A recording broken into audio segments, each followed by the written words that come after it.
Selam arkadaşlar, videoma hoş geldiniz. Bu videoda sizlere 3. sezonun Vibe projesi yani Sefer projesi nasıl yapılır hızlı şekilde bunu anlatıyor olacağım. Öncelikle projemiz 6 aşamadan oluşuyor gibi gözükse de aslında 5 aşamadan oluşuyor. 6. aşama sadece sefer süreci, bekleme süreci. 1. aşamada bizden ham maddeleri oyuna bu noktaya geldiyseniz ve Vibe atacaksanız herkesin bildiği noktadır. Ve zaten 3 tanesini de tüccardan dahi alabileceğiniz tohum karşılığında olan itemler. Şimdi burada eksik olan kimyasallarımı da veriyorum.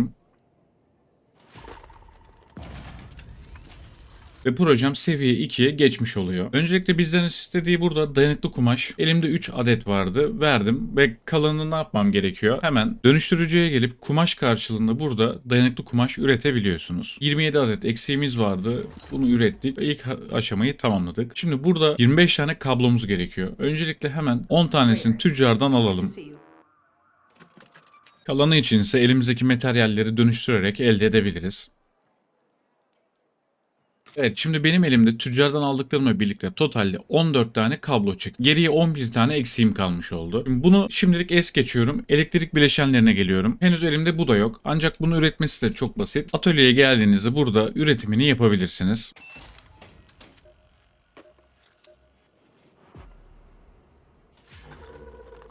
...20 tane ürettik ve sırada endüstriyel şarj aleti. Elimde bu da yok. Şimdi bunun için oyuna gireceğim ve burada yapmam gereken şey endüstriyel şarj aletiyle kabloların aşağı yukarı çıktığı yerler denk yerler. Hızlıca bu ikisini toplayıp 3. aşamaya geçeceğiz.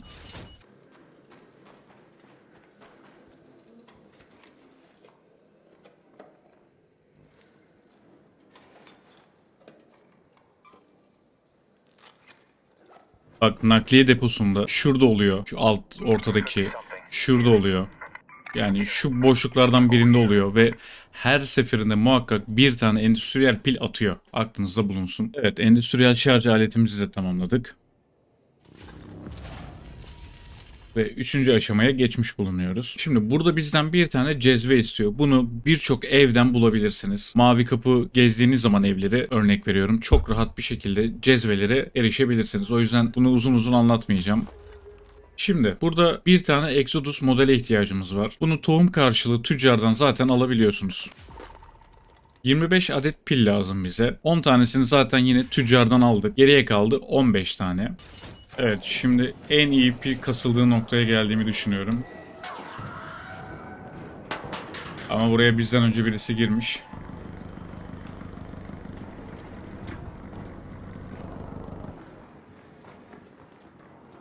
Umarım geriye bir şeyler kalmıştır.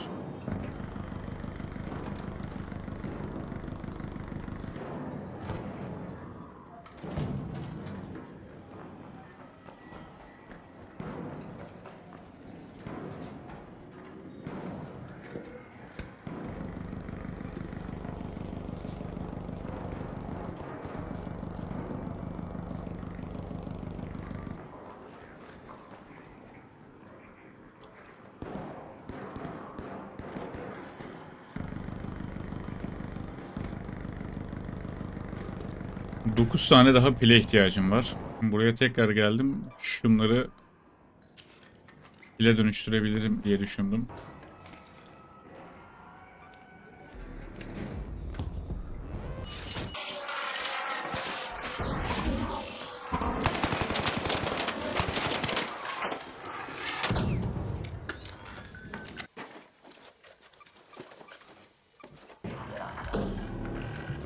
Hey, don't shoot!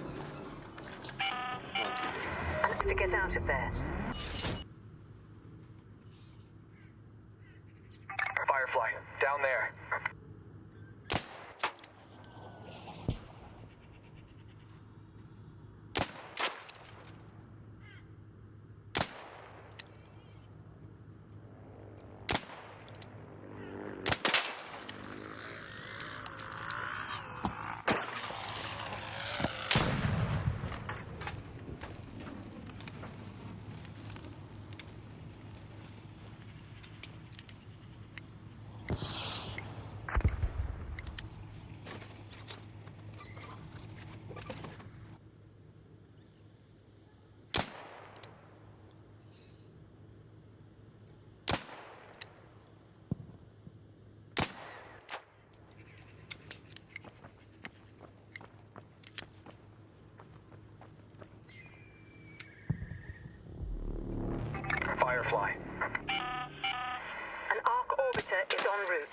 The safe window is closing.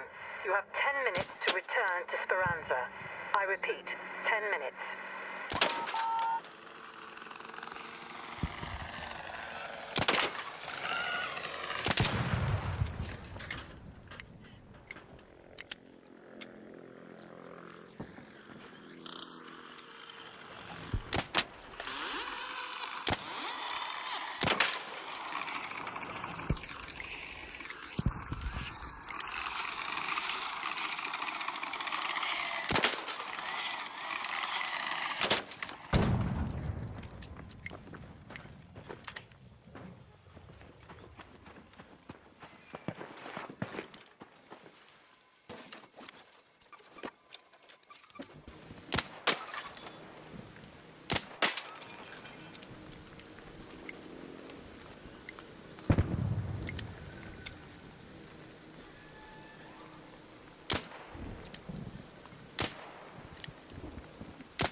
Evet, ateş böceği yakıcıyı da tamamladık. Aslında oldukça basit görevlerden bir tanesi. Güdümlü bomba aldığınız zaman pratik bir şekilde de yapabilirsiniz bunu. Hızlıca elde ettiğimiz yakıcıları verelim. Şimdi burada istediği elementleri, gelişmiş elektrik bileşenlerini hemen hızlıca halledelim. Dönüştürücüye geliyorsunuz ve burada kendisini üretmeniz mümkün. 5 adet ürettikten sonra bunu tamamlıyoruz. Nefes kesici kar küresini bulabileceğiniz yerlerden bir tanesi evleri lootlamak. Evlerden oldukça fazla çıkıyor. Burada bir numaralı tavsiyem de uzay limanında gidiş binasının yanlış hatırlamıyorsam şu noktasına denk gelen bir kilitli kapısı var. O kilitli kapının içindeki kırmızı dolapları lootladığınızda yine bu kar kürelerinden elde edebilirsiniz. Şu anda zaten PvE lobide olduğum için sadece iğne aldım yanıma ve direkt size bahsettiğim noktaya koşacağım. Buradaki loot'umu yapmaya çalışacağım. Kar küresini bulduğum zaman da teslim ol deyip çıkacağım hemen.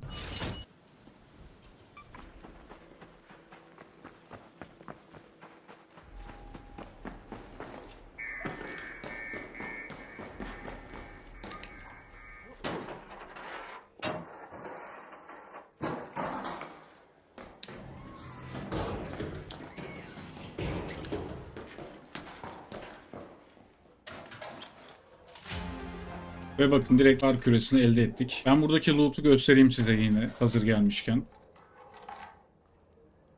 Aslında normalde çıkış yapabiliriz bu arada.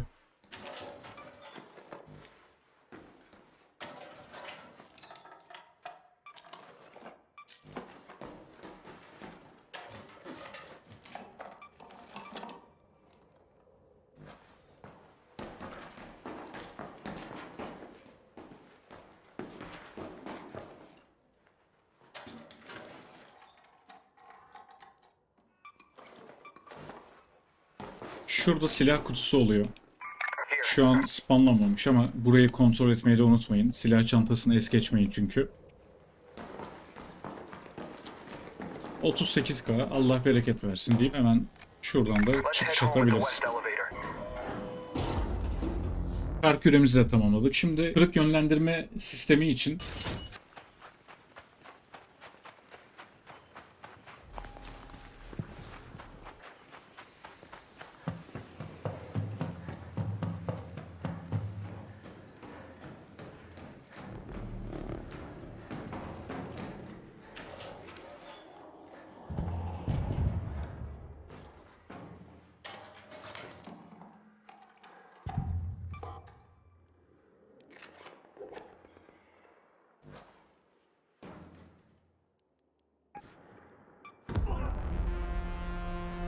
Evet, kırık yönlendirme sistemimizi de bulduk. Onu da verelim ve bombardımancı hücresi toplamak için yola koyulalım.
Evet, şimdi eksiklerimizi de tamamladık. Bombardımancı hücresini de elde ettik. Birazcık zorlandık tabii ki. PvP lobide olduğumuz için etrafta çok fazla risk vardı ama güvenli bir şekilde halloldu.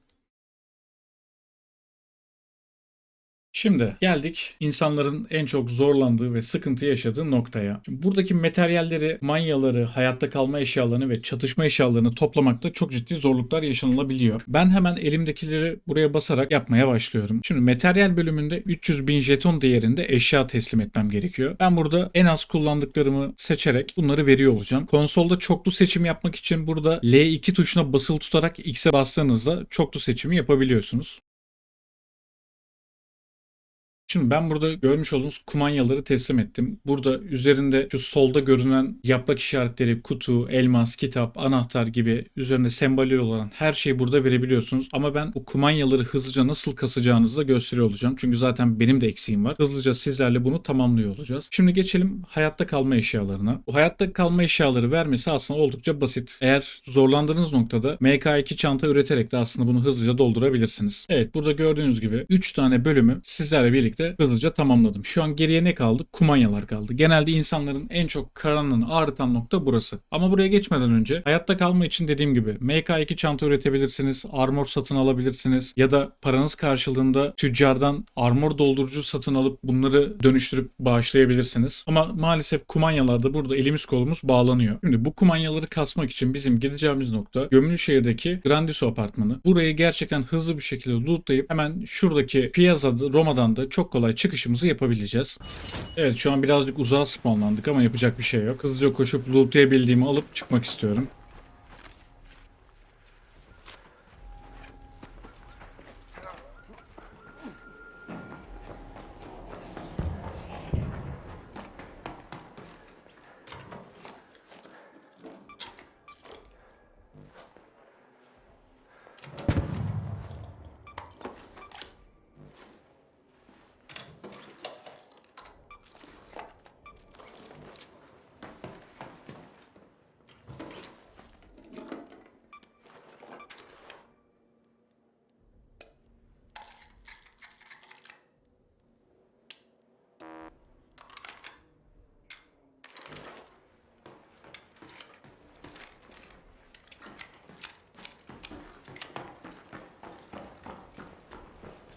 Burası oyunun en uğrak yerlerinden birisi olduğu için dikkat edin. Sizden başka oyuncu da muhakkak olabilir.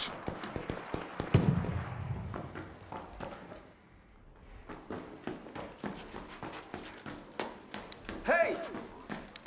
Don't shoot!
Evet, oyunda tabii ki bu bug'lar olmazsa olmaz. Bug Riders.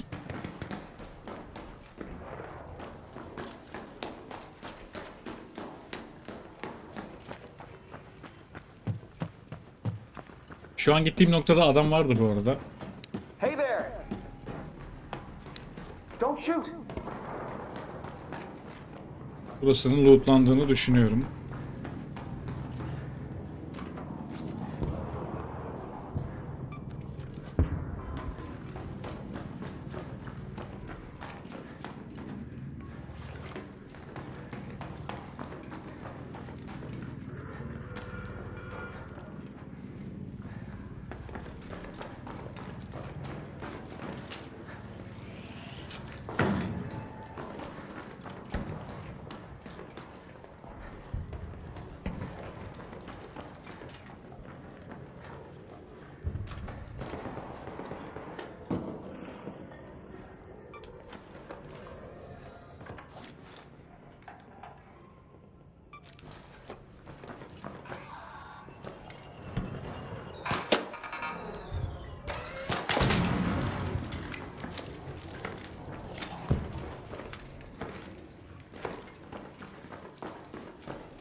that, Metro. Evet, şimdi de çıkışımızı yapalım.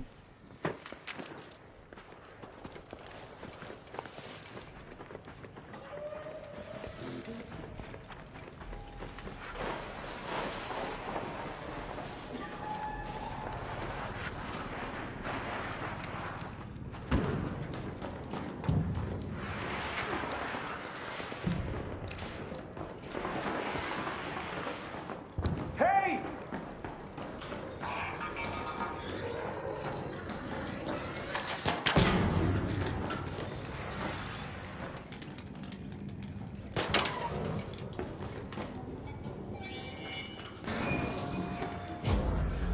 Evet, az önce girdiğimiz el sayesinde aslında kumanyaları tamamen toplamış olduk. Eksiklerimizin hepsini tamamladık. Hepsini seç deyip satmak istemediklerimi işaretleyeceğim burada.